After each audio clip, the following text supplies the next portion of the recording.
Live from the 607, it's the Ocho Duro Parlay Hour, where we're talking everything going on in the world of sports. Join in the conversation on social media with the hashtag ODPH, because here we go. Instead of looking deep inside, every word I have to say, keep it simple. Welcome to an all-new edition of the ODPH podcast. What is happening, everybody?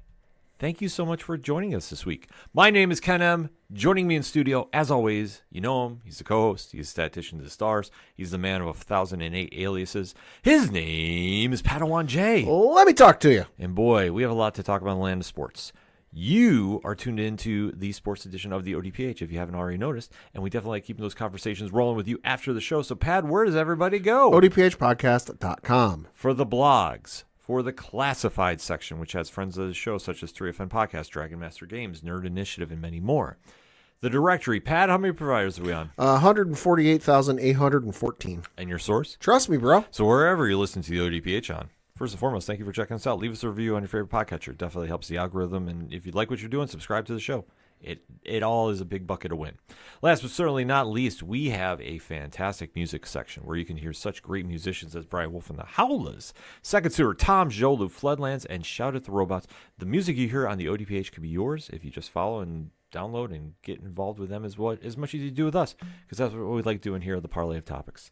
And if there's anything else I might have forgotten, well, you can find it at odphpodcast.com.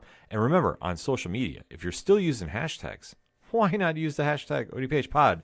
There is a lot to talk about in the land of sports. Pad, where do you want to start? Why don't we start with the thing that pretty much dominated, I think, social media talk over the weekend, and that would be Wrestlemania 41. Yes, the Showcase of the Immortals, the WWE Super Bowl, the largest pro wrestling event in the world. I mean, honestly, New Japan Pro Wrestling's Wrestle Kingdom is up there, but I think at the end of the day, Wrestlemania takes it. Yeah. 2 nights at Allegiant Stadium in Las Vegas, April 19th and 20th, definitely generating a lot of headlines. Some for the right reasons, some for the wrong reasons. So we're going to break down the card that was and even a little bit of Monday night after, because there is some storyline fallout of this. Yeah. So this took place in front of a combined announced attendance of 117,380 folks. So hell of a crowd they had there. Certainly electric throughout the night.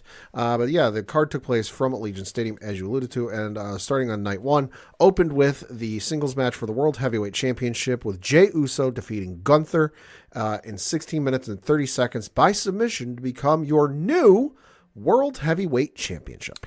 Or champion, I should say. So, obviously, Jey Uso has had that yeet movement, much in the same vein as Bryan Danielson, Kofi Kingston, the underdog mentality finally getting to the big dance. And the storyline went as much as we thought it was going to go. I mean, there was a chance I thought Gunther was going to pull it off. Albeit, though, the only thing that really stuck out from this match, and it's not a good thing, is this was probably the closest to an AEW-style match that I have seen on WWE TV in quite some time. Yeah. There was a lot of finishing move spots that seemed to happen in quick succession that really took away from the storytelling. And more so than it's just like, oh, hey, we're at the finish. Right. And when they went to the finish, Jey Uso had a sleeper on Gunther, and Gunther immediately tapped. Yep. Like there was no struggle to escape. There wasn't anything. It was a very quick finish. Yeah. And I think it really hurt because at the end of the day, that's what you take away. Jey won, but the ending was ugh. And to be clear, it wasn't like he put the sleeper, they went to the ground, and immediately he tapped. But it still was short enough of a time where it wasn't necessarily even believable that he, caused enough of an issue where Gunther would think to tap or be forced to tap. The match itself was fine. It was going pretty much the way I think most people figured it would. And I think for most people, they figured Jey would emerge victorious. But I agree with you. The ending, it's like the saying goes, it doesn't matter what you do throughout the match. It's the way the match ends that people are going to remember the most. And unfortunately, for as memorable as Jay's entrance was, and you had Gunther come out and how hot the crowd was and the near falls and everything else, what are people going to remember more about this match? Well, Gunther tapped out almost instantly. Yeah.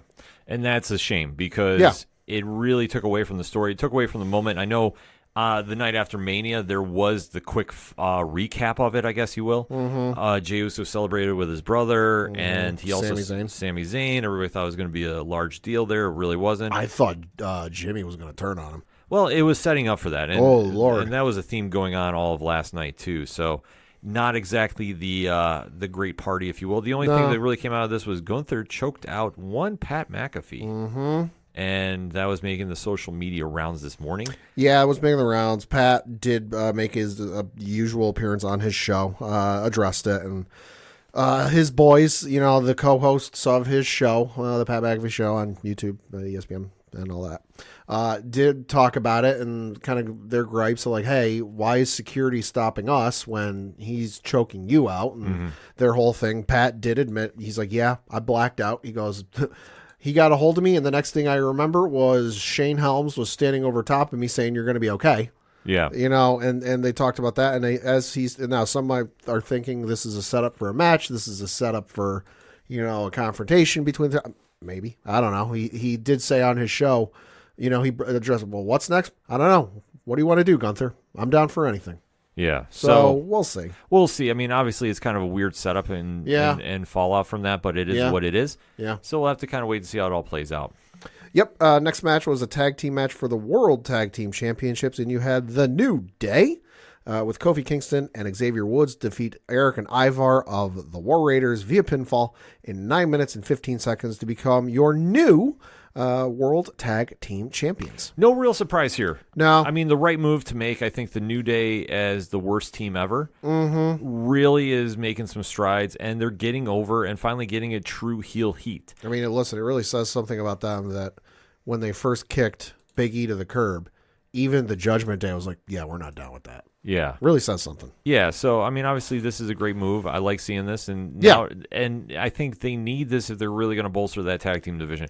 It's nothing against the War Raiders by any means. Right. But the most over team on Monday Night Raw is the New Day. Love them or hate them. So this makes perfect sense to me. Yeah, I mean, if Big E wasn't going to be able to make the return, because I know there were some folks holding out hope he would, but I would like to see New Day win and run roughshod over that entire division. And, well, we're looking like we're going to get that. Yeah. Next up was a singles match with Jade Cargill defeating Naomi via pinfall in 9 minutes and 20 seconds. Well, this is a unique situation. This match, I think, did more for Naomi than it did Jade Cargill. Yes. Naomi came out, brand new music, all new metal, if you will. Yeah. Still great, trying to figure out who that was. Great entrance, and really made a great presence to be involved. So that being said, I loved seeing their interaction, and especially for Jade Cargill, who we still remember is very new to the business, learning the WWE style. They pulled off a crazy powerbomb spot that, honestly, I was sitting there just going, okay, they understood the assignment. This is WrestleMania. You go big or you don't show out. And they decided to go big, and it definitely worked. And everything about that, like that was the big selling point. Jay gets the big win, moves on. For Naomi, it's a question mark of where we go from here. Yeah. But you know what? There's some time to make some moves. But I think getting her away from Jade is probably the smartest thing to do. Yeah, and I know there's been rumblings of the draft coming up or a shuffling of the deck, as it were. So maybe if you flip her from SmackDown to Monday Night Raw, give her a fresh look on things and see where you go from there. Because I don't necessarily know if I'd believe her after eating this pinfall and then what little buildup there was to it. Because let's face it, when I say little buildup, there wasn't months and months and months and months of storytelling, and it was a couple of weeks. I don't necessarily would believe her going through a program and getting set up as like the next challenger to Tiffany Stratton. Yeah. We'll see. We'll see. Next up was a singles match for the WWE United States Championship, and Jacob Fatu defeated L.A. Knight via pinfall in 10 minutes and 40 seconds to become your new United States champion. If there was one match that was a lock this weekend, it was this. Yeah. Listen, we all live in Jacob Fatu's world. The man is on absolute fire right now. Is going to be world champ within the next couple of years. Don't even question that. Oh, absolutely. And I think to see what he is now going to do in this position he's in is just nothing but a big bucket of win. So I am personally very excited to see this happen. Long overdue. And even we had Haku come out at the end. Love that. Which, I mean, no security guard was even thinking about trying to stop him. Oh, God, no. With good reason. So we'll just leave it at that. But this was just nothing but a big bucket of win. Yeah. So Good match for him. Yeah. Made sense. Made sense. I mean, nothing really to write home about, but it definitely is a star-making performance. Now, I'm just curious about who his first opponent's going to be for said. Yeah, that's gonna be interesting to see. Yeah, that's the only question mark we'll have to have answered on Friday. SmackDown this week. I'm guessing somebody. I don't want to say returning. Well, yeah, kind of quasi-returning. I'm going to guess one of the rumored returnees. Of course, there's some rumors of who's getting called up SmackDown too. Well, I could see one of those. I will say this. I don't think it will be Aleister Black. No. I do not see them crossing paths just yet. Down the road, sure. Right now, not really. Oh, yeah. There's an NXT call-up I could see. Well, I mean, Trick Williams. Yeah, but I don't know if they want to do that with him on the first program. You never know. I could see them rehashing him and Carmelo. Oh, sure. And him and The Miz right now. Yeah. But I can't see them putting him in front of Jacob right now. Jacob will have somebody new or somebody returning. Yeah. But it's not going to be anybody that they want to bring right up. So the next match was supposed to be El Grande Americano versus Rey Mysterio. However, on the Friday SmackDown, so like the night before WrestleMania, Rey Mysterio, God, I got to watch myself here so I don't Freudian slip and name the wrong person. Rey Mysterio suffered an injury. If I heard or read the article right, it's a torn groin, which, ow. So he was out, not medically cleared for the match on Saturday, and instead in his place, Rey Fénix would be taking his place. And a hell of a run you're on there, kid. So in the match, though, in 7 minutes and 55 seconds, winning via pinfall would be El Grande Americano. Well, this was one of the best matches of the weekend. Yeah, it was. Say what you will, Chad Gable is a superstar, and I absolutely am blown away by what he's pulling off here. Mm-hmm. Because he is now the second coming of Kurt Angle. We all thought this. I mean, obviously with the Olympic background he's had and such. But he's now mastering the character art. Yeah. And especially doing the comedic characters. He's now getting it, and I think he's long overdue. If he doesn't win Money in the Bank, he deserves a run with that Intercontinental title. Oh, absolutely. But this is a phenomenal match. Rey Fénix, I mean, listen, it's a sad thing what happened with Rey, but but that's the only suitable replacement you could have made. Yeah. And they put on a hell of a match, so great. I was super excited to see both of them get their WrestleMania moment. Absolutely. Next up was the singles match for the WWE Women's Championship, and you had Tiffany Stratton defeat Charlotte Flair via pinfall in 19 minutes and 5 seconds to retain her championship. Train wreck. Yeah. Absolutely train wreck. Which we figured going into it. Yeah, I mean, well, they had not been on the same page for many, many reasons. Yeah. Listen, just sometimes it doesn't work what you're trying to do. Well, yeah, and especially given what had happened on screen, and the promo work and all that, I think any hopes of like them being cordial enough to just do work together and put on a good match went out the window. Yeah, I agree too. And I think that when they got in there, we found out that they just do not have good chemistry together. No. It's just sometimes, for whatever reason, it doesn't click. Yeah. And that was this match. Yeah. Nothing about this went in a good direction. I know some people were saying, oh, it's a street fight, it's brutal, blah, blah, blah. Listen, you can have that opinion, and if you found some value with it, great. But please explain to me how this worked, because they missed spots a lot of the times. Yeah. They were off cue. Yeah. They just weren't on the same page. And listen, It was sloppy. It was sloppy. There's no other way to describe it. It was just sloppy. But I am just happy for the outcome. Yeah. Because the outcome I was surprised at, and I don't know if they called an audible for it, but it was just one of the situations where Charlotte chasing the belt is an interesting story. Right. And the thing for me that kind of was a letdown for this match is I didn't expect much out of Tiffany. It's her first WrestleMania. It's the biggest stage she's been on in her career, her young career, mind you. Mm-hmm. So she's not used to it. She's not used to the limelight and the spotlight and just how big the flashes are.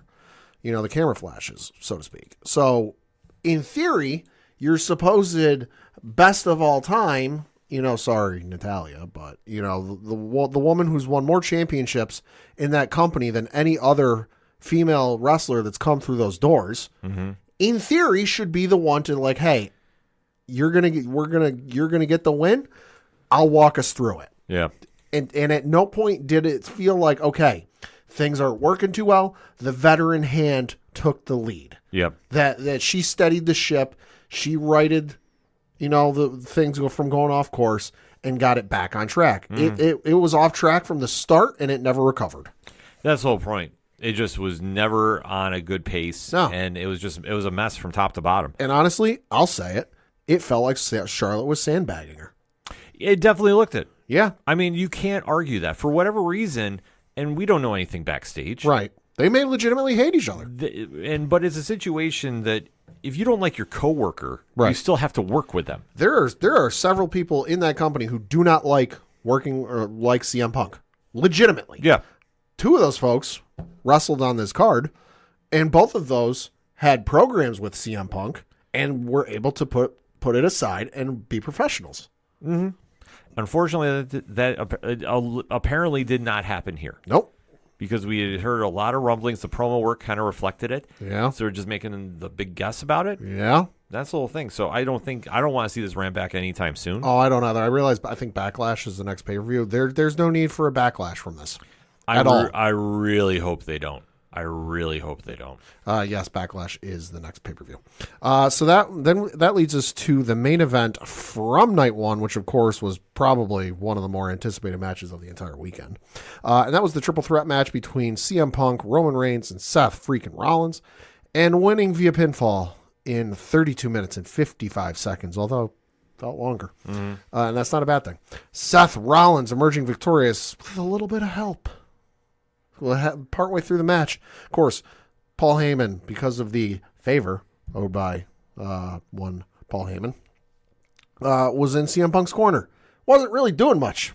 Wasn't really doing his usual stick. Seemed like he almost didn't want to be there. Mm-hmm. And then partway through the match, he gets a hold of a chair, and it's Punk on one side, Roman on the other side.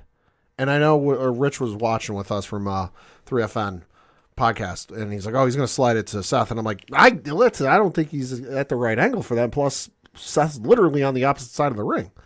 So Heyman takes the chair, slides it to CM Punk, appearing to side with CM Punk and forego his obligations to his tribal chief, Roman Reigns. Punk starts using the chair on Roman, only to get a low blow from Paul Heyman. Mm-hmm. And then Roman goes and starts attacking Punk. Seth, mind you, while all of this is going on, is like half unconscious on the other side of the ring. And Paul starts pointing, wait, look, my tribal chief, look, you can do to him what he did to you. I'm paraphrasing. And Roman goes over to hit Seth with the chair. And while he's distracted and getting set up to hit Seth with the chair, Paul low blows Roman. Yeah. Turning on both of them and joining forces with one Seth freaking Rollins. It was an incredible sight to see. This is a fresh story that they can run with Seth and Paul. Yeah. It's never been done before. No. They will pull this off very, very good. Closest thing that ever came to it was when he was with the Authority back in the day, but it wasn't even necessarily the same thing. Yeah. So this will be a unique setup as they do progress with this story. Yeah. And especially after Raw after Mania, we had both CM Punk and Roman Reigns try getting physical with Seth Rollins and Paul Heyman. Yeah. And they were thwarted by a new ally in this coalition, if you will. Didn't see this coming. Didn't see it coming. There was rumor because on the Pat McAfee show, Paul Heyman did allude that he was looking for help. Mm-hmm. It got brought up and they were looking for beef. It was kind of the paraphrasing. Yeah. Well, they found one. They found somebody in the form of Braun Breaker, Ooh. which this is beneficial on multiple levels. Yeah. Braun is a future world champion. Braun Absolutely. is very young. Well, and don't forget, too, a couple months ago, whatever it was, Heyman was backstage talking to Braun Breaker. Oh, yeah. Long-term booking. Well, it's long-term, but it's something that makes a lot of sense because Braun needs a little bit of mentorship, in my opinion. Yeah, I agree with that. He's been great in the ring on the main roster, promo and character-wise. Mm-hmm. Jury is still out. I think that's a very fair statement. It's not to say it's been bad, but is he a heel? Is he a face? What is he? Yeah. I think just working with Heyman will do wonders for that extra gear he needs. I'm not knocking him, but about the only thing he's really known for, even by casuals these days, is how fast he is. Yeah. When he does the round the ring and they bring up, oh, he's got a speed of 20 whatever miles an hour. Yeah, so, I mean, when they get the storyline rocking and rolling, I do think they're going to add a third in there. Yeah, I know people are making comparisons to Evolution. Well, yes and no. I mean, I understand what they're trying to go with, but I don't think that works here. Yeah. I think, if anything, you have the Shield reformed, but you name it something else, because remember, CM Punk was supposed to be part of that at one point. Or right. Well, it was made for him. Right. So they can spin it back some way, but they need a 3-unit to do it. And I think Karrion Kross is the perfect fit for it. I know that a lot of fans were speculating maybe Drew McIntyre, maybe Kevin Owens before he got hurt. Well, and I know Becky's name has been, and we'll get to her in a little bit. Right. But her name is getting attached to it. But I think that's just because her husband's there. That's exactly the point. They're not going to do that. I think that they learned from the time that they were trying to do the man and the man's man storyline. Yeah. With what was it, Baron Corbin? Baron Corbin and Lacey Evans. Yeah, when they were trying to do that nonsense, it just didn't work. I don't think they would go back to the well about that one. Yeah. I think they would try seeing about what other streams they can go swim. So that all said, I thought this match delivered on all its fronts, and especially for Punk having that moment too. The entrance, the video package, it was everything that if you're a CM Punk fan, you wanted to see him in living color on stage. Yeah. It played into making it a hell of a spectacle for night 1 to close on, a very strong ending from a subpar card. Yeah. And then we go to night 2, and the exact opposite happened. Yeah, it was weird. So night 2 opened with the triple threat match for the Women's World Championship, with Io Sky defending her belt, winning via pinfall in 14 minutes and 25 seconds. Hell of a way to open this card. Women's match of the year. Whew. Already. Yeah, I'll agree with that. There's no question about that.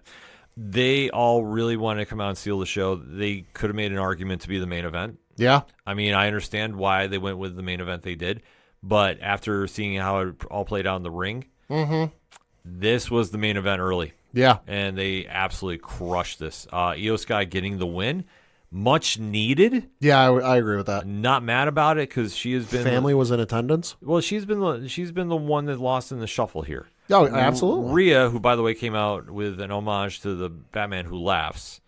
That's what that was. For her entrance gear.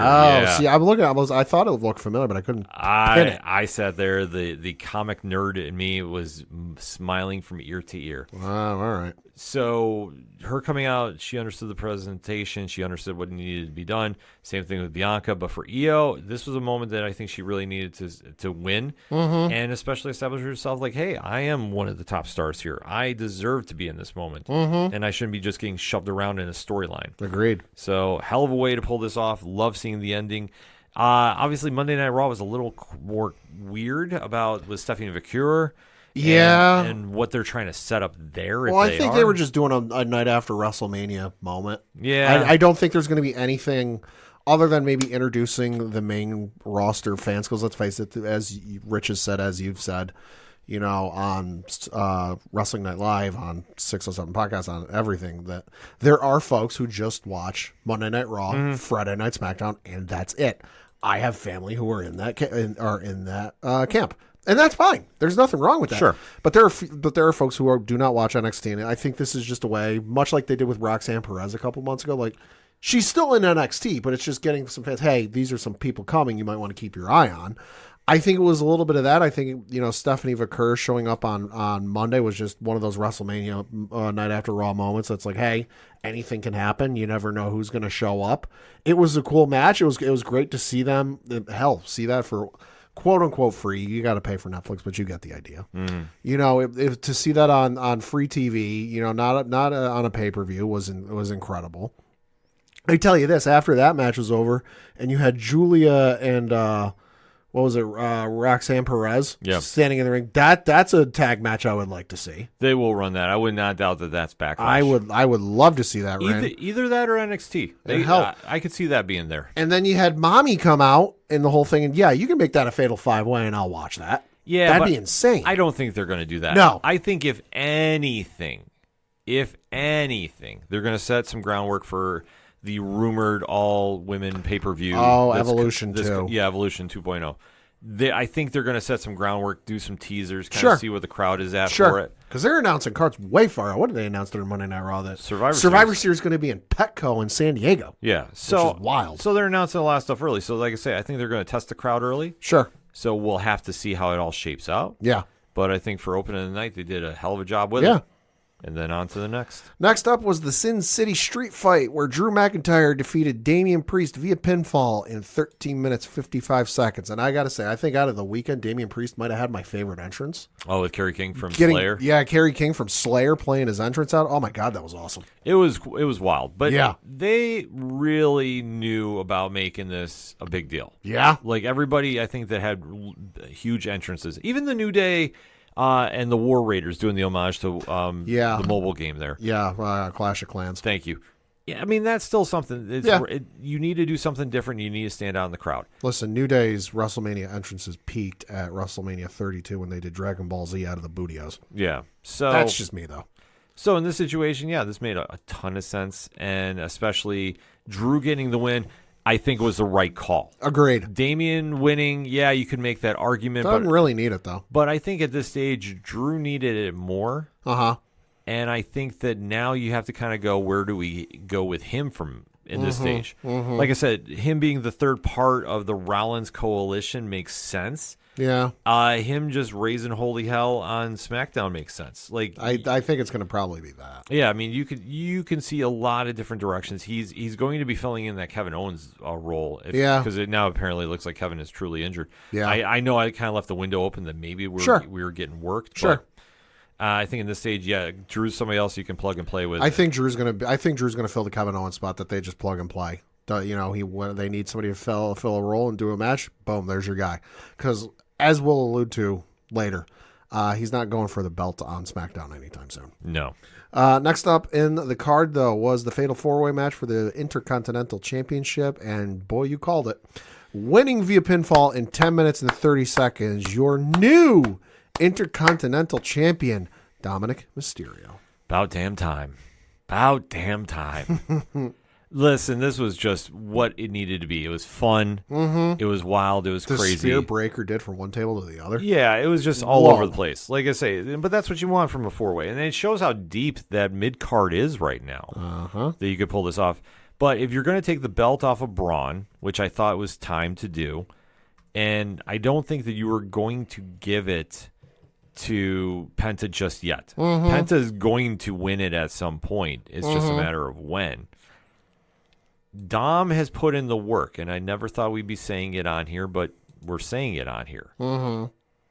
He is vastly one of the most underrated members of the roster. He has put so much work in to get better that he has really stepped his game up, and this is a moment he deserved, and he's over with the fans organically. Yeah. I'm not saying he's going to turn face anytime soon, but people love to boo him, but it's not just angry boos. It's a respect thing. Yeah. So, huge win. Love seeing him run back in the ring after. Yeah. To celebrate everything about this was just win. Yeah.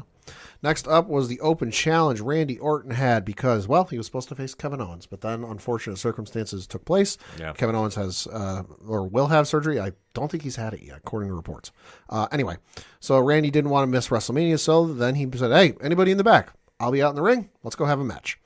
Randy came out there, and I know a lot of names were thrown out there. Rusev. Nick Aldis, I know, was thrown out there at one point. Sheamus, Miz, who's who was thrown out there. But emerging out of the doorway to the complete shock and surprise of a lot of folks, because I know the name was thrown out there, but I don't think anybody legitimately took it seriously. Like, yeah, that's going to happen just because of the circumstances being what they are. But answering the call and making his WrestleMania debut, say his name, and he appeared. I believe in Joe Hendry. Such a good moment. Got a pop. Randy obviously won via pinfall in 3 minutes and 10 seconds. Now, to anyone saying, this match buries Joe Hendry. Stop. Please. Stop. The man started wrestling in small buildings overseas in front of like 100 people. And he basically, and I'm not saying this to slight him. I'm not saying this to insult him. He memed his way into a match in front of like 60,000 people. Because let's face it, if you don't know his whole shtick on the indies before he made it and started signing with some of the major promotions, was whoever he was going up against, he would take a popular pop song and then parody it in the style or in making fun of his opponents. I know the one you brought up was what was it? There was the Wrecking Crew. Yeah, Wrecking Ball. Wrecking by Crew. Miley Cyrus. And there's the Wrecking Crew, a group called the Wrecking Crew he was going up against. So he parodied Wrecking Ball by Miley Cyrus. I'm sure you can still find some of these on YouTube. He's covered so many on the pre-TNA days. Yeah. And where, like I say, where his journey has taken him. Yeah. Like I say, he has literally mastered the art of parodying in wrestling. I remember watching him on YouTube when What Culture was doing their pro wrestling thing, WCPW, which all their stuff was broadcast on YouTube way back in the day. But to see him get this moment and to see TNA get this feature, because let's face it, I know the name was like, they talked about doing it with Jeff Hardy, which, okay, that would have been fun for nostalgia's sake. I don't think it necessarily would have gotten the pop it did with Joe Hendry. No, it definitely wouldn't. And anyone who says TNA never got anything out of this deal going forward, you're categorically wrong. Let's put this in perspective. Going in there against Randy Orton is a big moment. It's one of the greatest of all time. Yep. And for TNA, who continues to get attention in their Forbidden Door deal with WWE, they had their champion show up on a marquee event, marquee event. With a graphic saying TNA champion. Exactly. How can you sit there and say he got buried? He was in there. He had a WrestleMania moment. Loudest pop of the weekend, I would say. Oh, because it's a complete shock. Yeah. Nobody saw this coming. Went out there, did his thing. They told a quick story, which is all they needed to do. And now fans are going to be wanting to check out who was this guy if they didn't know him already. Yeah. They're going to tune into the TNA pay-per-view coming up this weekend. Absolutely. It's nothing but a big bucket of wins, so you can't be mad about this at all. Yeah. You can't be. Next up was a singles match where Logan Paul defeated AJ Styles via pinfall in 17 minutes and 50 seconds. Boy, that did not feel that long. It did not feel that long, but this one, I think, if we have to say other than the main event, which we'll talk about, probably the worst match of the night, but it's not. But it's not. It's not the worst thing I've seen all year, but it ain't certainly in the top 5. It wasn't the worst thing of the weekend. No. But it just seemed like they were also not in sync, but they're also professional enough. They bounce back. Yeah. Logan's, love him or hate him, can go in the ring. It's something he's always done. AJ, one of the best to ever do it. Yeah. It just didn't seem like they were on the same page. No, it didn't.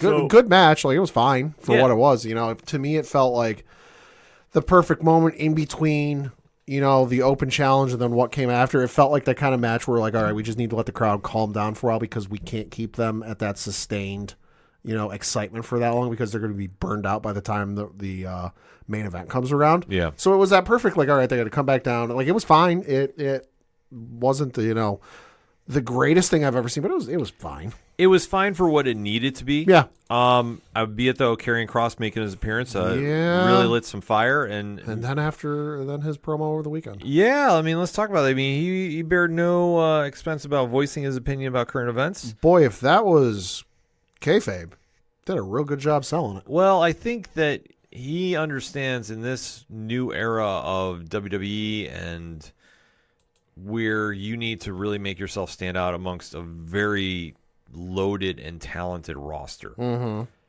I think he understands more than anybody. Yeah. You need to have a moment. You need to get on some radars. You need to be that squeaky wheel, so to speak. Yeah, because then let's face it, that happened, and then Monday Night Raw, somebody had a sign on the hard cam side saying push Karrion Kross, which I'll be honest, might not have seen had this moment not taken place. Right. And that's something that I know that he's really been showing is like since he's come back there, he's done everything they've wanted him to do. He got away from that gladiator-esque gimmick. Oh, thank God. And I think that now he's getting a little time to show his skill. So one of two things is going to happen. Either he's going to win Money in the Bank, join the Rollins Coalition, or he's going to get released. One of the two things is going to happen. I know I kind of said Rollins and that Money in the Bank because I think that he would win that by being a member of that group. Could be. But I think he's elevated himself that, he's going to get a marquee program with somebody now. Otherwise, they're just going to cut him outright. Yeah. And we'll have to wait to see it. But I don't think Triple H is going to do that because I think Triple H, more than he anybody, got cut under the Vince regime, and Triple H brought him back. Yeah. Well, there is Triple H loves the guy. Well, he knows that he can talk on the mic and he can go in the ring. It's just a matter of finding that gimmick that works. Well, and I know he's been on Main Event the last couple weeks, and he's gone back to his old like black and white entrance. Yeah, and which worked. And he understands. Just get on TV. That's all he needs to do. So I know some people are complaining. Well, that's where he is. It's like he's still on TV, folks. Yeah, he's still featured every week. Yep. When you don't see him, then I get worried. Yeah. Next up was the tag team match for the WWE Women's Tag Team Championship with Liv Morgan and Raquel Rodriguez, who were defending their belt against Lyra Valkyria, and was supposed to be Bayley. However, what was it, some point Saturday, Bayley got taken out by a mysterious individual or individuals. We don't know who it was, but she would not be able to compete at WrestleMania, and as such, Adam Pearce gave Lyra 24 hours to find a partner. I think for everybody, it was fairly obvious who it was going to be, and it was a returning Becky Lynch, and winning in 8 minutes and 40 seconds, winning via pinfall. You had Lyra Valkyria and Becky Lynch become your new women's tag team champions for all of 24 hours. Yeah, this took away from this match. Was a great match. Great match. Great moment. Mm-hmm. Oh, yeah, well, especially for Lyra, who, since she's been on the main roster, has really struggled to find her footing with the fans. They got Zack Ryder. Yeah, I mean... No, they did. Well, I mean... Zack Ryder won the belt, IC belt, and then lost it 24 hours later. Right, but Zack was more over than Lyra was at this point. Like that's the key thing. That's true. Lyra is not there. So the fact that she's the IC champion. Yeah. She was a co-tag team champion. Double champ. Like, so there's faith in her with the company. There's no question about it. But it's just a matter of finding, like we say with Karrion Kross, finding the right program. Sure. She hasn't done that yet. Sure. So the fact they get the big win, it's the heartfelt moment, the mentor and the student get the belt. I think Lyra's family was there in attendance. Oh, yeah, I'm sure too. But when they had their match, they rematched the next night. Yep. Well, they gave the belts right back. Yep. And then that's where Becky Lynch turned on Lyra. Now, I understand why. I'm not mad they turned Becky. Right. I understand why they turned her heel, because you knew there was no chance in hell she was going to get booed returning. Right. But the problem is you really throw away everything you had built up with Lyra away, unless there's one way to salvage this, but this is going to get messy. Okay. Bear with me. Okay. Backlash is going to be Lyra versus Becky. Probably. Becky is going to win the IC title. Okay.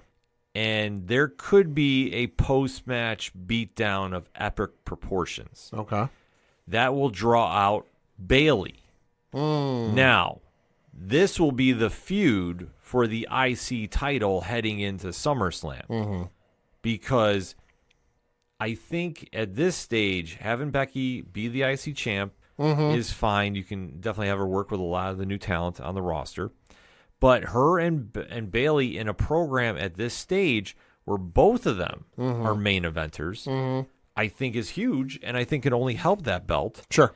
Even though I don't like Becky having it. Sure. Because Becky doesn't need it. Becky is an instant Hall of Famer whenever they want to put her in. Yeah. For what she's done with this gimmick and really elevated the whole stock of women's wrestling. Yeah. So that said, that's the only way you can salvage it. But I think you burnt a WrestleMania match to do it, and I don't like that. So I agree with everything you set up for the IC title match and set that up. I understand them having her go for it. It's a new belt. She never had it. I think it also works just because you think of how loaded that women's roster is on Monday nights. They don't necessarily need her going for the main event scene right now. Right. You can, but at this point you don't really need it. So I'm all right with having her do something with the IC title for the meantime, in between time, before they eventually move on. She will eventually be back in that main event scene. Just for right now, not really. Oh, I agree. I think where it would have worked better is if you would have had the match on WrestleMania, have Becky going for the pin. Liv, Raquel, doesn't matter in this instance. Whoever on the opposing team isn't getting pinned comes in for the interference to stop the pin. Lyra comes in to try and stop him, accidentally knocks Becky out of the way and off of the pin. stopping would have been a guaranteed 1, 2, 3. And then it leads to Liv and Raquel retaining their belts. And then Becky snaps on her. Then I would have been okay with it. Yeah, I could see that. I'm all right with that instance. Like I said, I have no issue with them turning Becky Lynch heel and doing whatever it is they want to do with her storyline. I just have issue with having the moment, having them stand in the ring. Oh, look at Lyra Young in her career, and she's already 2 champ. She's already got 2 belts. Only to reverse it 24 hours later. I just don't agree with the way they set it up. It was a bad call. Yeah. Bad call. Then you get to the main event of night 2. This was the singles match for the undisputed WWE Championship, and emerging victorious, winning via pinfall, as well, I think everyone would have figured. John Cena defeated Cody Rhodes in 21 minutes and 40 seconds. Well, we all knew this was coming. There was no real shock, but how we got there, disappointing. Disappointing on many levels. We've been really building up Cody Rhodes to be the next coming, so to speak, of John Cena, if you will. The face of the company, the unstoppable force that does the right things. And yet, in this circumstance, John Cena just runs roughshod for the most part. But the big thing that I think hurts this match, well, one of the big things I should say, rather. Yeah. You don't have The Rock, who you've been teasing forever and a day, the final boss. Yep. End all be all. He's the one that is bringing a lot of the attention to the show. He's the one he's the one that got Cena's soul, if you will. Everyone figured he was going to be there. They started selling shirts on Monday because the WWE zone was open on Monday, saying finally The Rock has come back to Las Vegas. Yeah. So wasn't there. So he wasn't there for reasons. Which everyone figured he was too busy because he's doing the film with Martin Scorsese out in Hawaii. Turns out that's not the case. No.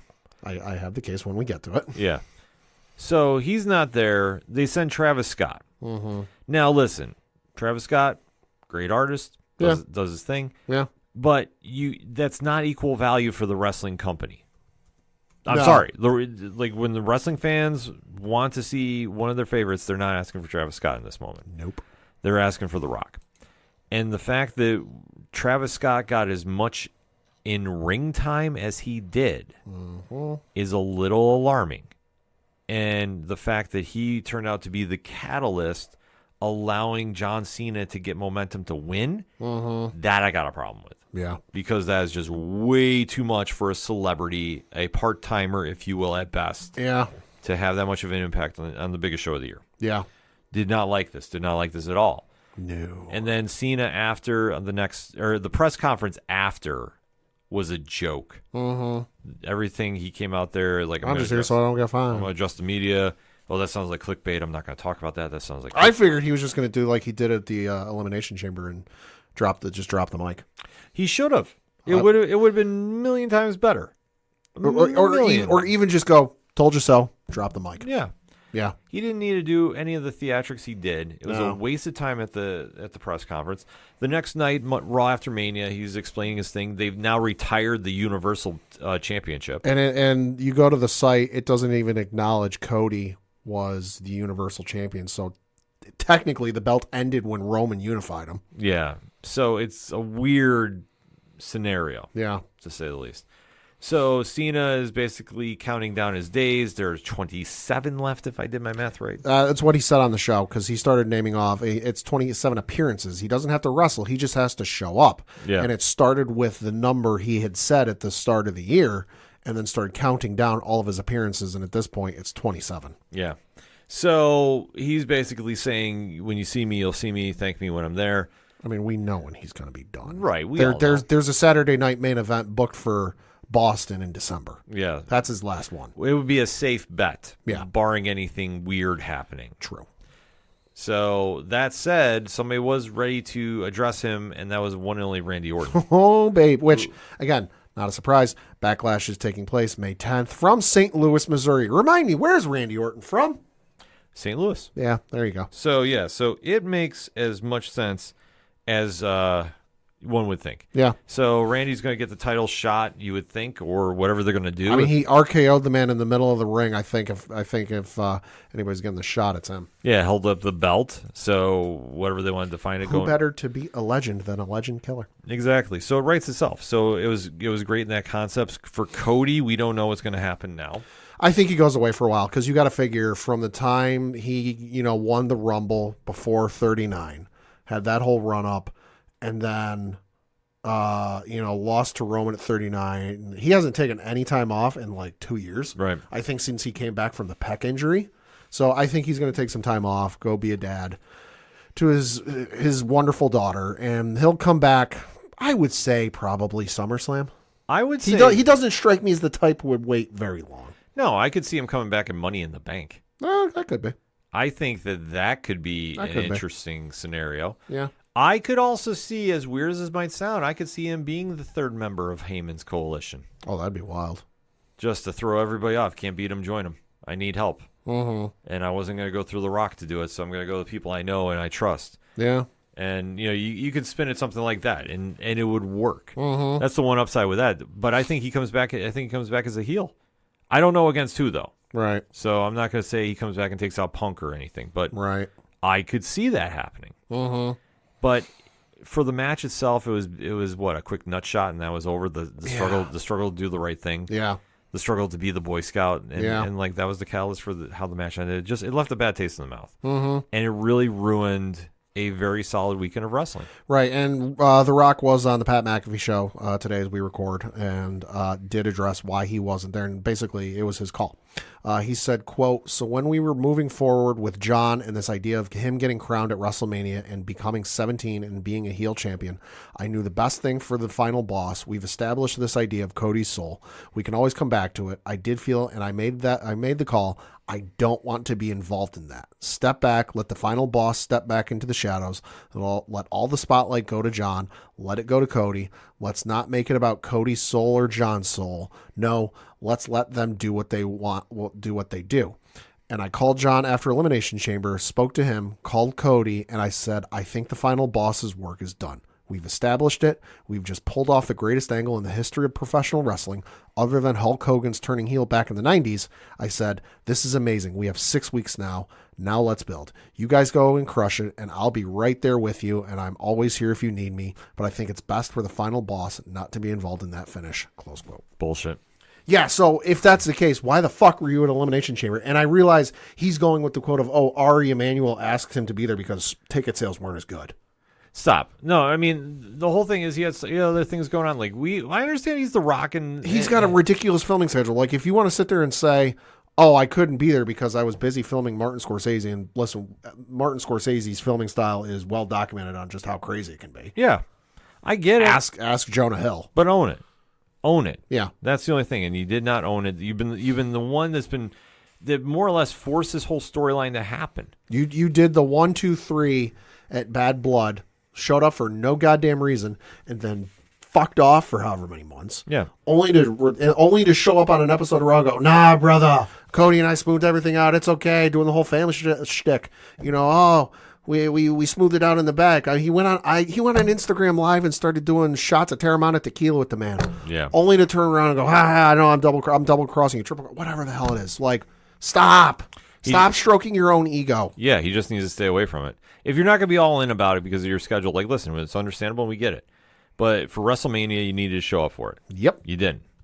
So that's on you, and I think that played a big part of why this all failed. Mm-hmm. Because you're the key component to making this whole thing work with Travis Scott and John Cena. John Cena had already won Elimination Chamber before you walked out there. Yeah. The match was already set up. I think if Cena would have been a face and Cody would have been a face, I think everybody would have been okay with that. Granted, some would have complained.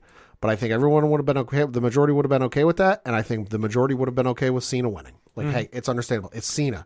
It's Cena's last Mania. It makes sense. Yeah. So the only person not okay with it, probably Ric Flair. Right. Which, I mean, we'll probably hear about during the week here because I know that obviously the dust is settling now. There'll be a couple days off from WWE programming until Friday and SmackDown. So there'll be a lot of stories going on. WWE NXT tonight should have something. Cool. Hopefully making some buzz, but obviously If you haven't seen the main event from Stand and Deliver, go watch that. Yeah, I know we didn't talk about Stand and Deliver. Stand and Deliver was fantastic. Stand and Deliver, some of the best matches of the weekend. Yeah, so you definitely want to make sure to check that out if you can. Also, Booker T probably slept on the couch after. Yep. That's all I'm going to say. If you know, you know. But overall, I mean, WrestleMania came and went. Not as big as last year by any stretch of the imagination. No, but I was talking to a friend about this. Like, I didn't necessarily need the same ending as we got last year. I didn't need Avengers Endgame, WWE Part 2. Yeah. But I was expecting more. Yeah, this one just fell flat. Yeah. I mean, everybody remembers the key match finishes. Yeah. And for a lot of your main events, quote unquote, they didn't deliver. Yeah. And I think the only ones we could say really delivered was the women's three-way match. Yep. The men's three-way match between Punk, Rollins, and Roman. Mm-hmm. And then there's a couple moments here and there, but I think for overall, it was a letdown. I mean, if we have to put a letter grade on it, I give it a C+. Yeah, I would say C+ or even a C. Yeah. Just because night one was meh until you get to the main event.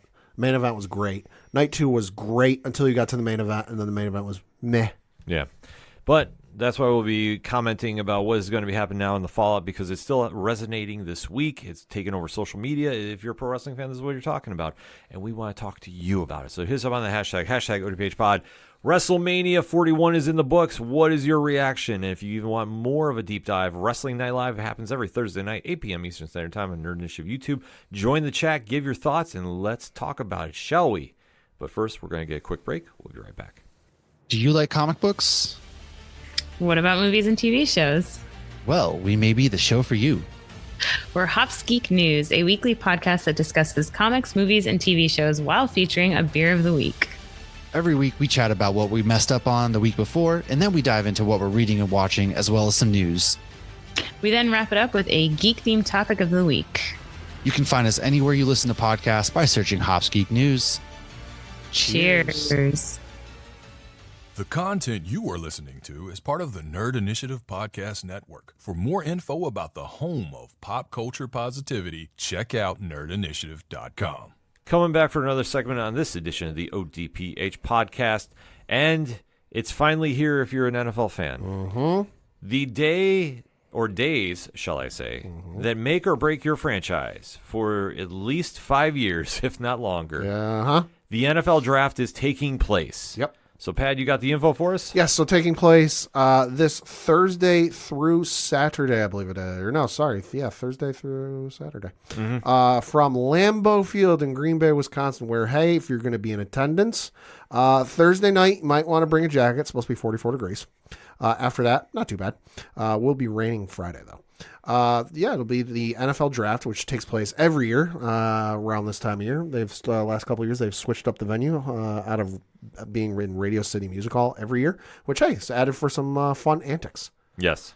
So obviously the draft is going to be rocking and rolling. Yep. And there's to be honest with you, there really isn't that many storylines going on Outside this year. like the top 5 or 6. Right. So this year's coverage might be a little different than if you're a longtime ODPH listener for. Because obviously when you get out of that first 5 pick range, Yeah. it's pretty much a wide open field. And it just depends on who wants to take what. Because there's been so much hype surrounding the first 3 teams. I think this might be the first time in recent memory. Everybody else has been overshadowed. Yeah, I'd agree with that. Unless that's your team and you're obviously on top of things. Right. So what we're going to do is just break down the top 5. And then maybe if a team is jumping up that we might think might be involved in the mix for one of the key players that in this year's draft, we're going to kind of mention them and obviously give our picks for our team. So, Pat, that said, number 1 pick has already been confirmed. Basically. It's a lock. Yep. Who we got? Cam Ward, quarterback from the Miami. Yes, so he is going to be going to the Tennessee Titans. Yep. Tennessee is a very messy situation right now. Oh, boy. They're not the team led by Mike Vrabel. This team has gone through a rebuilding phase and then some. Yeah. You have to make a big move here. Cam Ward makes sense. I would say out of everybody in this draft, he is probably the day one ready. Yeah.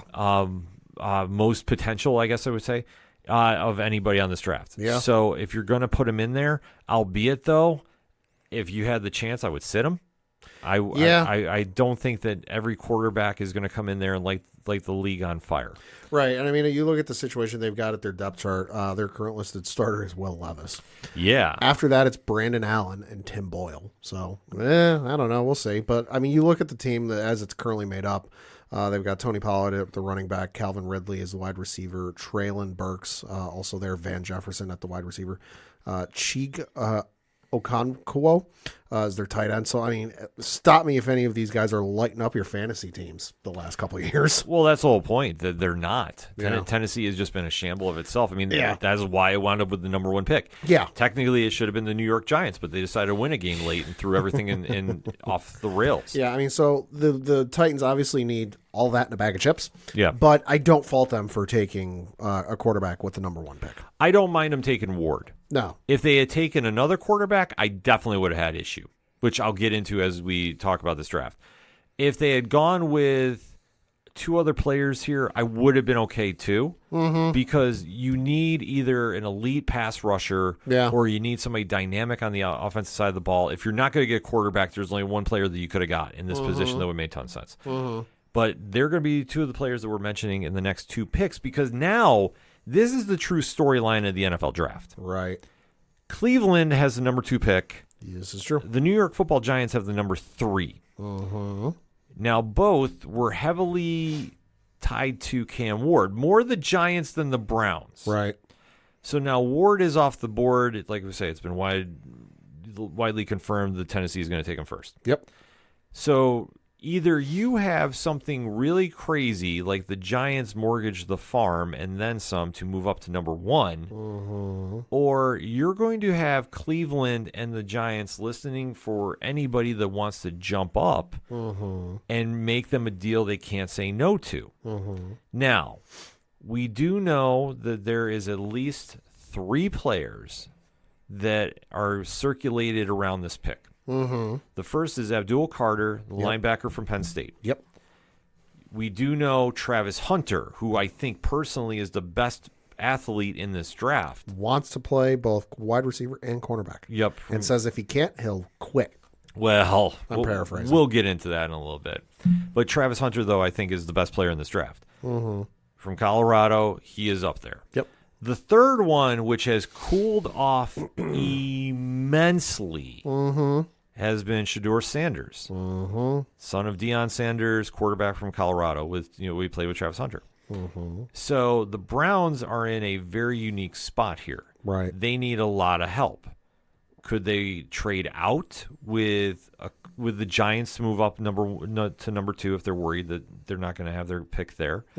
Would you see a team a little lower in the mix that wants to make a big splash? Maybe the Jets, maybe, I don't know, the Raiders. You have to think about teams that are in there, or even further down, where I could see, as wild as this sounds, the team at number 12, the Dallas Cowboys, making a move up here. Jerry does like to shock and awe. I don't know if he has enough assets to do it, but I think for where they know Philadelphia is, they have to make a big splash this draft. And if they don't get playmakers, this is going to be a problem. And I know that obviously with Deion Sanders being a factor in this, with obviously Coach Hunter and his own son, that's going to play a factor in what team decides to take him. So we have to keep that in mind as we're talking. Yes. So if everybody stays stat put right now, who do you think Cleveland is going to take? I think they're going to end up taking Travis Hunter from Colorado, the wide receiver cornerback combo. I mean, listen, they've got a mess at quarterback, but there's 3 guys there who, 2 of which I can see as a starter. The third one, Lord knows, on any given Sunday. If you know who I'm talking about, you know who I'm talking about. And I think that's one that, like, okay, they've got Jerry Jeudy as one of their wide receivers, Cedric Tillman, Michael Woods the second is there as well. So, and I think whether he'll play both sides or not, I don't know. I'm not a head coach. I'm not necessarily that in tune with like all the ins and the outs of that. So whether he does or not, we'll see. But I think it's ultimately a need Cleveland needs, and it's something that, like, okay, hey, listen, if Joe Flacco, because they've got Joe Flacco under contract for at least this year, maybe next year, you need to give him somebody to throw the ball to. And Judy's fine, but he's not exactly a number 1. You need a number 1. They need a number one. Mm-hmm. And I would say this. I don't think they take Travis Hunter here. Okay. I mean, if I was the GM, would I? Yes. Do I think they want to deal with the headache that he's promising? Hey. That's another ball of wax. And especially they've had to deal with enough bad PR for one player in particular that I don't know if they want to go back down this route with another player acting in a very different manner. If you know, you know. But becoming a headache for this team. And especially they're in a rebuilding phase. Mm-hmm. So is Travis Hunter the right fit here?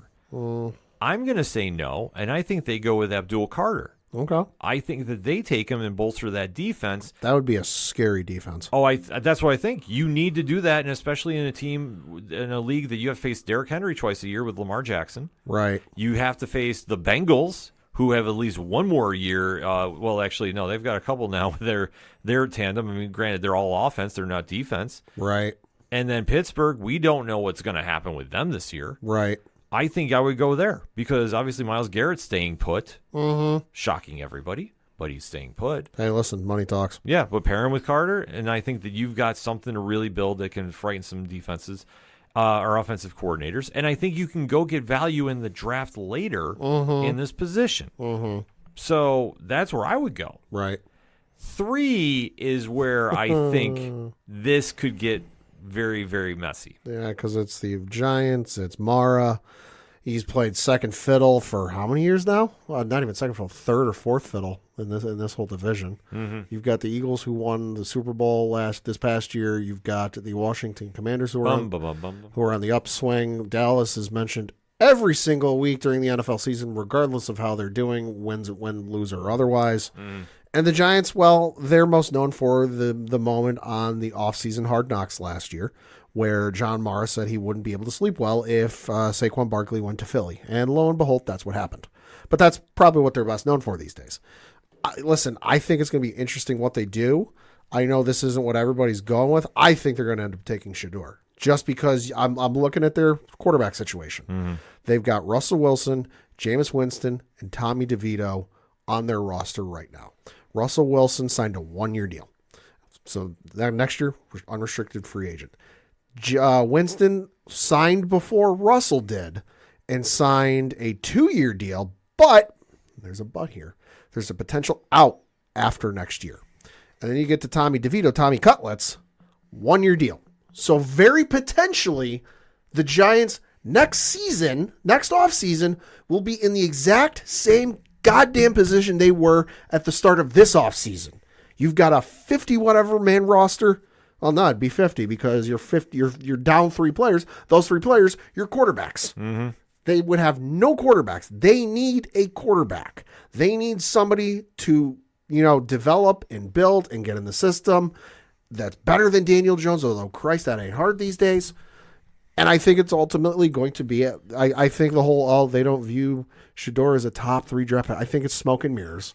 I think they're listening like, hey, listen, it's already going to be a circus in that media with that team, no matter who they pick. It's the New York media. They've been playing third, fourth fiddle to the entire division. They've been playing second fiddle to the Jets, and the Jets haven't done any better than they did the last couple of years. Yeah. That was only because Aaron Rodgers was there the last 2 years. I think they're tired of playing second fiddle in their own media market. I think they're tired of playing third or fourth fiddle in their own division, and they're going to look at developing for the future, hopefully. I'm going to say this. I think you're right, but I think you're wrong at the spot. Okay. I fully think they're taking Travis Hunter here for the same reasons you said about Sanders. Okay. They need a star.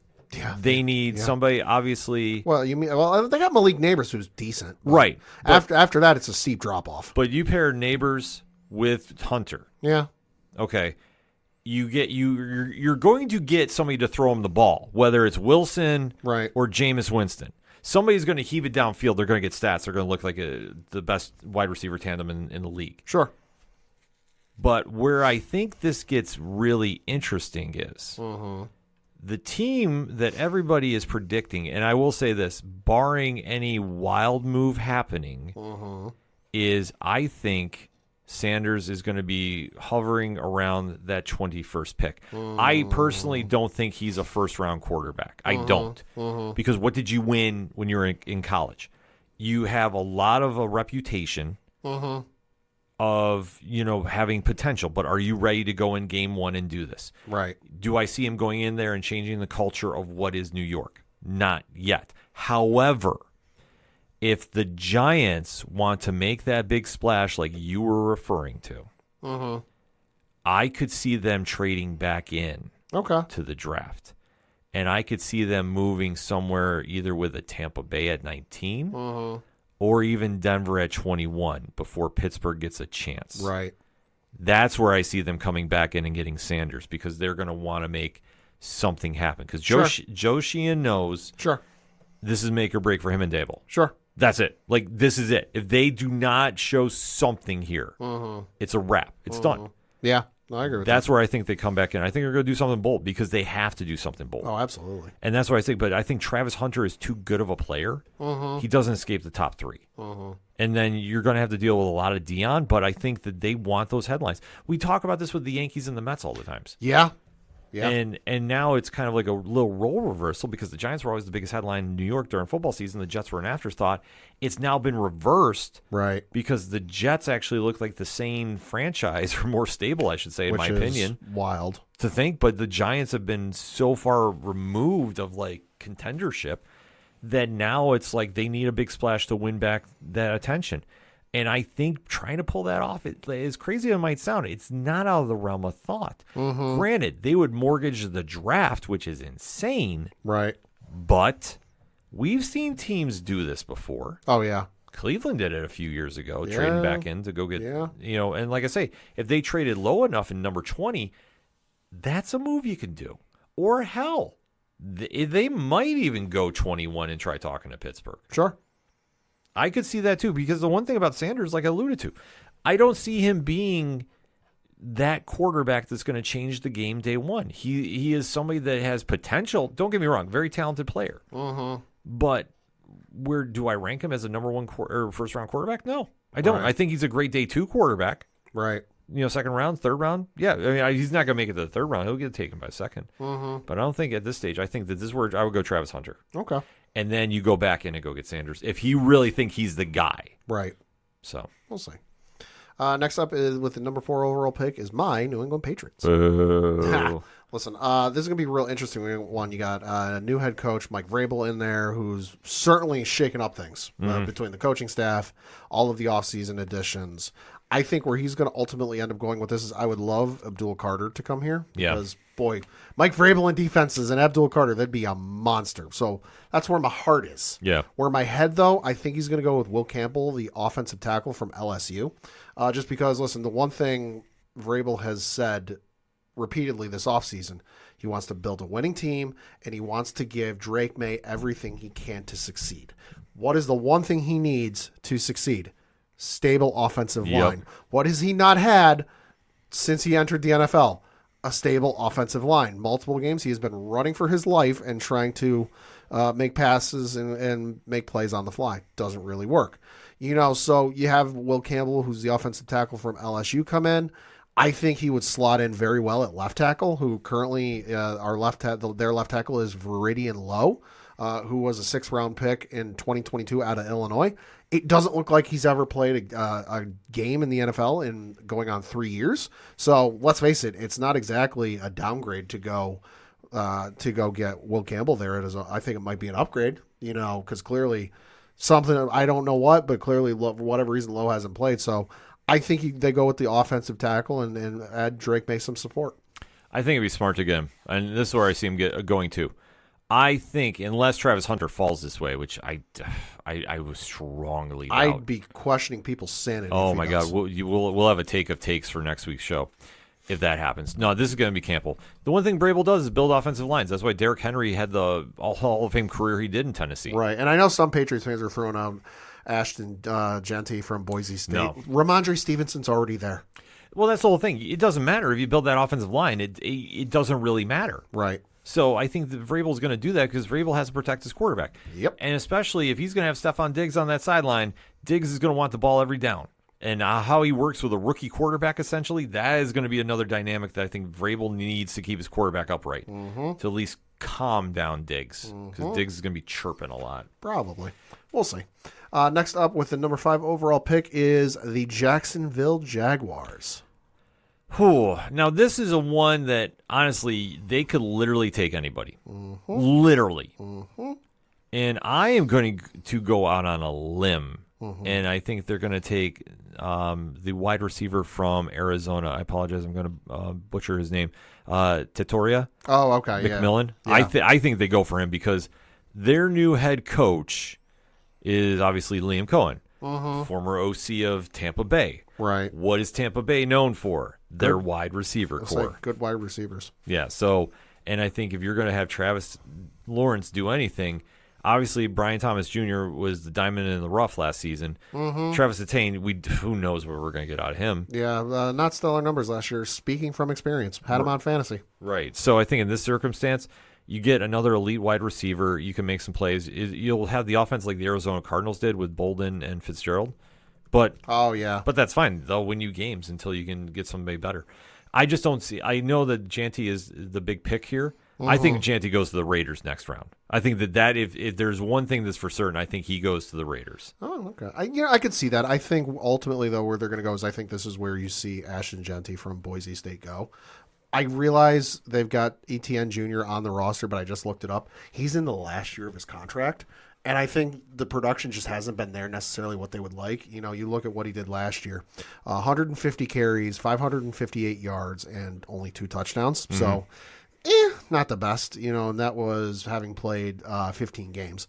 For receiving, he caught 39 balls on 52 targets, 254 receiving yards, no touchdowns.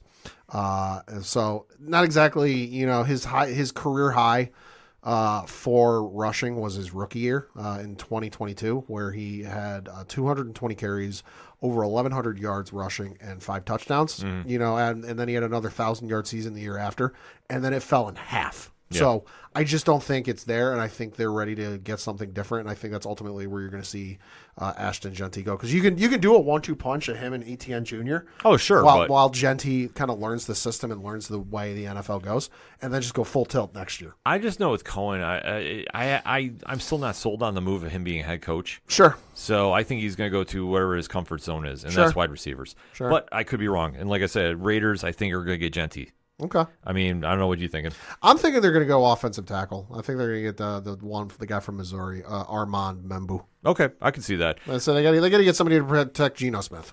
Yeah, if they don't go get Genty, they're going to build that line. So whatever the offensive line is the best one available. Armand would be a great one. I know Calvin Banks from Texas. He'd be another great one there too. I could see either or happening there. Sure. And then obviously the Jets are going to be building up their offensive line. I mean, they could. I could also see them going for Tyler Warren, the tight end from Penn State, who's a stud. Just saying. 104 catches, 1,200 yards receiving last year, 8 touchdowns, averaged 11 yards a catch. See, Dude's a stud. I could see that. I could see that too. I mean, that's one thing. Aaron Glenn and the whole team there. I forget what the record was. He broke some Penn State receiving record that was set by Pat Fremuth. Yeah. Who's now with Pittsburgh. Well, that's the one thing. The Jets have a real wide open playbook. They really do. And especially now with their new head coach in tow with Aaron Glenn, like he's going to want to build up a monster. Like You mean Aaron Rodgers' favorite head coach? yeah, exactly. Like he's going to want to make sure there's no nonsense here. So If you haven't seen that clip, look it up. yeah, it's epic. And that's why I say they need that for the Jets. So that's why I say they're going. I think that's why they go offensive line. It's not to say Warren is a bad pick because Right. he isn't. But I think they're going to want to do something to that They'll offensive line. probably go offensive line just because they lost their one Morgan Moses in the offseason. Yeah, so we'll have to see. Like I say, and I was going with whichever is the best offensive lineman available. That's where they're going here on the board because this is a very deep one for that. Oh yeah, Carolina's next up on the board. I mean, obviously, not too much to they really need say. everything in the kitchen sink. They need everything. I know Jalen Walker has been the name tagged in this position. I think that's a smart pick too. Probably. So I would not mind seeing this. If there was a singular bad thing about the Carolina Panthers last season, their defense was surely at the top of that list. Yeah, so I definitely see him going there, or Mason Graham from Texas or Michigan. Yeah, I could see that happening too. yeah. They're almost assuredly going defense. Yeah. New Orleans is a crapshoot. I mean, obviously, Best available. I mean, Probably. Derek Carr being out, this could be a possible landing spot for Shedeur Sanders. Yeah. I think they would overpick here Probably. I think that they need to fix their offensive line, or they need to fix everything. So I could see them going either lineman here of somebody available, or I could see them going Mason Graham if he's still on the board. Yeah. I could see that. It all depends what Carolina is, because Carolina is an actual wild card. We don't know. Yeah, that's true. And then closing out the top 10, the Bears. Listen, I think this one is as easy of a pick as you can think of. Yeah. Because who did their new head coach last year? I don't even know who the coach was. He was the he was the offensive coordinator of one Detroit Lions. Oh, okay. And they relied so heavy on Sam Laporta. Mm-hmm. I fully think they're going Tyler Warren here. I know you mentioned him for the Jets. I think this is probably the safest bet of a lock, and especially with Caleb Williams, you get a tight end to bail him out, and somebody that is that talented. It's scary what to think what Ben Johnson's going to do with this offense. Like they're going to be the bounce back team of the year. Mark my words. I'm already giving the early prediction. It could be, barring any injuries happening. I mean, at the same token, though, I wouldn't fault. I think if Tyler Warren doesn't go where I said he would, I fully see him going here. Although, if the Bears were smart, they'd get Caleb some help, because the man was sacked fucking 68 times last season, which was by far and away number one in the NFL. Yeah. The only one closer was C.J. Stroud, who was sacked 52 times. Geno Smith was sacked 50 times. Yeah, but you know what? I think though with the talent on the board, they're going to think offense. They're going to They're literally going to just be like much like the Bengals. Yeah. As weird of a comparison as is, they're really going to try doing that. They're going to try outscoring everybody, and that's first and foremost. Like they're not going to care about defense or protecting the quarterback. Just get the ball out of the hands. Mm-hmm. It's a wild gamble, but listen, it might work. Who knows? And then just very quickly, I mean, I know that we got to shout out Dallas. Yeah. Very quickly, because I know Dre Driven is going to be listening. Shout out to Dre. I think they go for playmaker for Dak. I see him going Michael Golden. Okay. Wide receiver from Texas. Yeah. I could see that. Yeah. But they need a lot of stuff happening there. Yeah, they do. And then, obviously, we got to flip it to the Buffalo Bills. Oh, yeah. You're going to be waiting a while. They're picking, what is it, like number 30? They're picking 30. But obviously, like they're in a good position. Mm-hmm. I'm not super worried about it. I think they're going to go defense. Their offense is fine. I know James Cook did not show up to OTAs or early practices now. Right. Listen, I'm not surprised. I'm not even fazed by it. The fact that he thinks he's going to get Saquon Barkley money.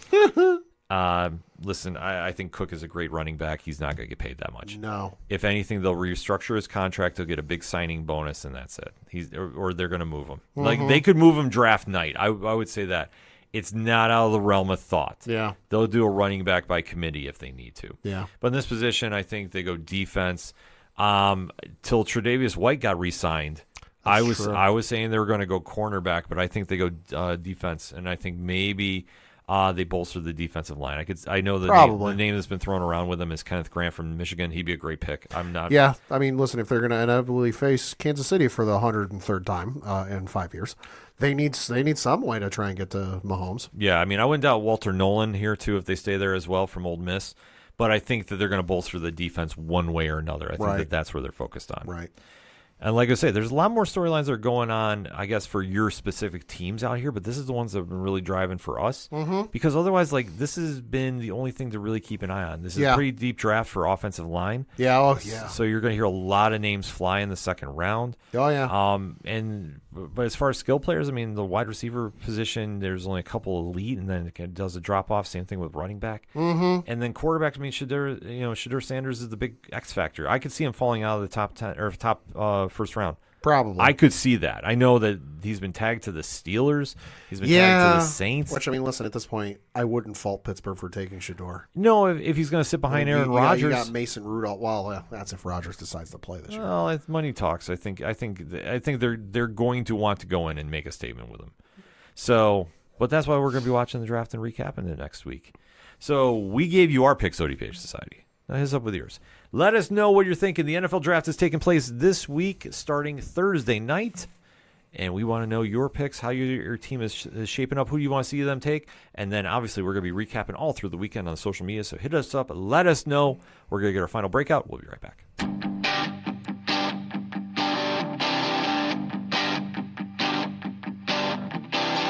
This is Tom from Tom Joe Lou, This is Matt from Sidemen Sounds. and you're listening to ODPH Podcast.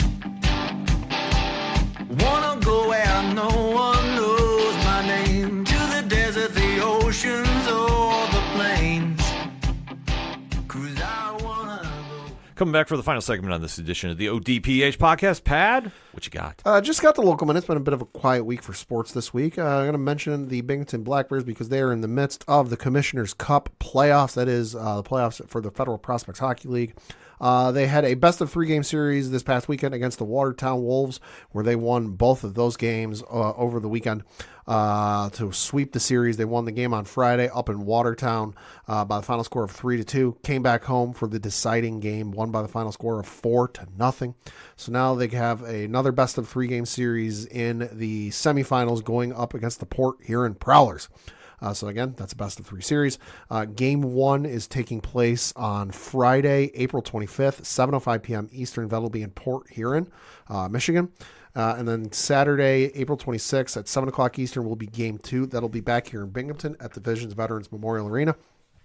Game 3, if necessary, will be Sunday, April 27th at 6 o'clock Eastern. And then they wait, if they happen to make it through on the other side, the winner between the best of 3 series between the Carolina Thunderbirds and the Columbus River Dragons. So we'll have to check that out. But for more tickets, information, all that good stuff, BinghamtonBlackBears.com.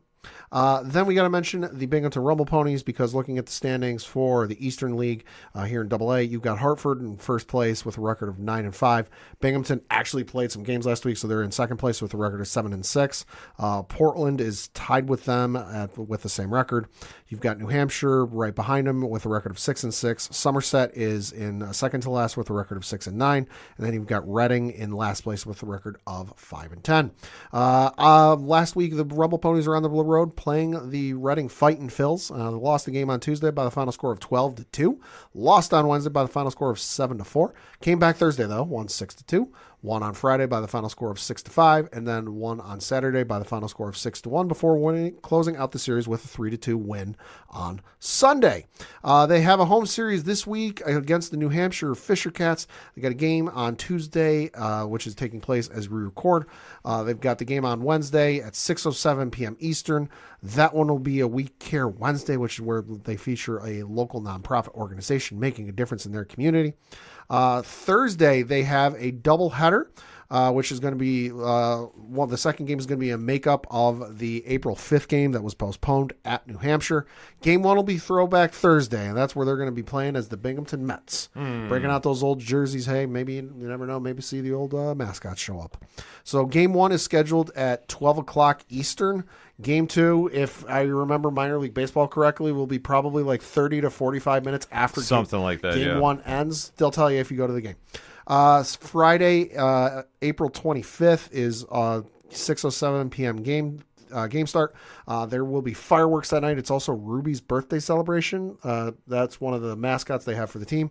So they will be throwing a pregame birthday party with cake and party favors. So there will be some of the local mascots, including the SUNY Broom Stinger mascot, Andy the Armadillo from Texas Roadhouse, Baxter the Bearcat from Binghamton University, Sir Victor E. Knight is going to be there, the Arctic Bear, Red from Red Robin is going to be there. I didn't even know Red Robin had a mascot. Holy cow. Sparty from the Maynardwell School District, Scooch from the Syracuse Mets is going to be there. Boomer of the Williamsport Crosscutters, Buddy the Bee, Ballwinkle, and Bingo are going to all be there. Holy cow. They're loading it up, man. Oh, by the way, a certain celebrity couple will be there. One would call them a power couple. Mr. and Mrs. Met are going to be there. Ooh. So if you're not doing anything Friday night, you got some celebrities in town. That'll be a big deal. Absolutely. Then Saturday is at 1:05 p.m. Eastern. That one is got a couple promotions going on that is halfway to Halloween. Goblins, witches, vampires, and more assemble at Mirabito Stadium for a celebration of halfway to Halloween. Hey, if you're missing out on trick-or-treating, well, they're going to be doing some pregame trick-or-treating at the stadium. All kids 12 and under, come one, come all to Mirabito Stadium in your Halloween costume best for a pregame trick-or-treating event on the concourse before the game from 12 p.m. to 1:30. Table vendors include the Binghamton Baseball Booster Club, the Binghamton Police Department, Broome County Library, Casella, Crime Victims Assistance Center, Four Horse Digital, Greater Good Grocery, Meldrum's Paint, Marabido Energy Products, Sunny Sips Lemonade, Texas Roadhouse, the Children's Home, and Upstate Services. There's also going to be a costume contest, and they're going to be wearing great pumpkin specialty jerseys. So that's obviously in tribute to the classic Charlie Brown special. It's the Great Pumpkin Charlie Brown. So that'll be going on, and then also they will have a trick or treat bucket giveaway. So hey, even if you don't show up in your costume best, you'll have a bucket for Halloween coming up in October. And then Sunday is at 1:05 p.m. Eastern, and that is a Kids Eat Free Sunday. So for more tickets, information, all that good stuff, bingrp.com. Yes, baseball season is full swing, Yeah. so go see the minor league baseball, go see Major League Baseball. Absolutely. I know we're not doing a full recap, but obviously not a lot of storylines really moving the needle per se. No. NBA playoffs are obviously going on too right now, and we'll have a little more recap next week. But the big story to close out the show is one that I was elated to hear. I don't really celebrate people getting fired, but the New York Rangers did so poorly this year that they needed to do a switch up. And it all starts with the head coach. So Peter Laviolette was relieved of his duties. There's one of the assistants was too, right? Yeah, they have done a little bit of house cleaning with the Rangers. So he leaves after 2 seasons, along with his assistant head coach Phil Housley. So the team did not make the playoffs, and obviously the big reasons why. Obviously, they played absolutely atrocious this year. Yeah. And there was a lot of factors going on. Chris Drury, the GM, allegedly was not helping matters with the team, and I think that they needed to do a fresh start. I mean, this is one thing when Laviolette was coming to the team. I know I personally wasn't super excited. He usually has like a two season window, and then usually something happens, and the team kind of starts tanking a little bit. Just my opinion, folks. Just my opinion. Seeing it. So now the question mark is who's going to come in to pick up the pieces. Joel Quenneville is the one name that I keep hearing is getting a lot of push for. I would be perfectly fine with Quenneville coming in. John Tortorella coming back, I would also be happy about for those post-game speeches. Give me those post-game press conferences. I'm there all day. But it is a wide open net that I guess that's the terminology that's being used. Yeah, that's the one I've heard. Yeah, which I'm just like, that's kind of an odd thing to say, but they're basically doing a big range of coaching candidates. So I don't think they're going to make anything right away. I think they're going to kind of wait till the playoffs obviously are going on right now. So they'll maybe wait till most of them are done, or if there's a candidate they really want to talk to, they'll wait. Just depends on who's available to speak and not. But I would say Quenneville, I think, is my top pick for taking over as the head coach because they got to do something to shake it up. But I think, obviously, the Shesterkin contract deal was going on. Obviously, there was problems with Trouba in the locker room. Yeah. And with the brass at the office. So, I mean, somebody had to go, and when he's your captain, this happens. The Rangers have survived this before. They'll do it again. I think they're going to do some shakeups as well. Word is Dolan might have more of a hand in things. Well, as long as you get the team playing, sure, that's what matters. You have too much money invested in too many skilled players. They got to get somebody that's got some grit. Obviously they didn't let Rempe play, so that hurt them in the long run, in my opinion. Yeah, you need to have an enforcer out there. You need to have somebody that's willing to throw down on the ice. You need to have somebody, like I said, they got Kachuk to come. That would have been a big move. I really think that would have helped things. But you need to go out and find some player. If you can't find them in the draft, you need to have somebody that's going to show some grit, especially on this team, because that's the one thing they were lacking. I mean, they started hot and they just tanked. But I personally feel, just my unofficial opinion, is the Shesterkin contract was like the catalyst for more problems happening for reasons. Right. And I can't tell you why. I'm not going to attempt to. I just feel that with the minute that started coming out, that was causing problems. And then you had more people just start noticing a decline in play after that was all taken care of for whatever reason. It's coincidental in my opinion, but still it was something that... the way these things happen. It happened. So like I say, I just want to see them get back on the ice, come out swinging next season because they have to. The team is way too talented not to, and like I say, absolutely. So, and obviously they gotta get more production and better defense play too. I know that this was not a great season for that. Oof, to say the least. So hopefully the boys get back on the swing of things, and obviously hockey coverage here is done until then. So just we had to throw that out You there. don't want me to run through the bracket right now? No, because we have other things we need to do. Because if you follow the ODPH, you know exactly what's going on this week. So for anything and everything, it is the ODPH. You can find it at odphpodcast.com because that's it for sports this week. So for the one, only Padawan J. Fuck the Astros. I'm your host, Ken M. Thank you as always for listening to the ODPH podcast. See you next time.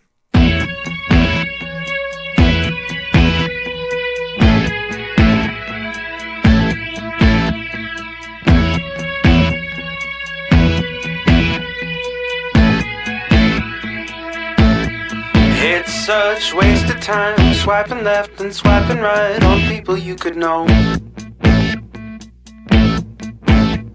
'Cause anyone who's worth a damn be worth way more than a picture could ever show. You could find the right light, find the right angle, and never find your soul. And it can feel like a losing battle, and this plot is full of holes. This modern way of finding love just makes me feel so alone. And I can't be the only one sick of staring at my phone. So look up, talk to me, a better way to spend our energy. Just look up, talk to me. We don't have to float alone on the open sea. Don't know that I believe in the old time fable. Everyone has just one true love. All I know is you're across this table, and you're all I'm thinking of. So look up, talk to me, a better way to spend our energy. Just look up, talk to me. We don't have to float alone on the open sea. Ooh, ooh, talk to me.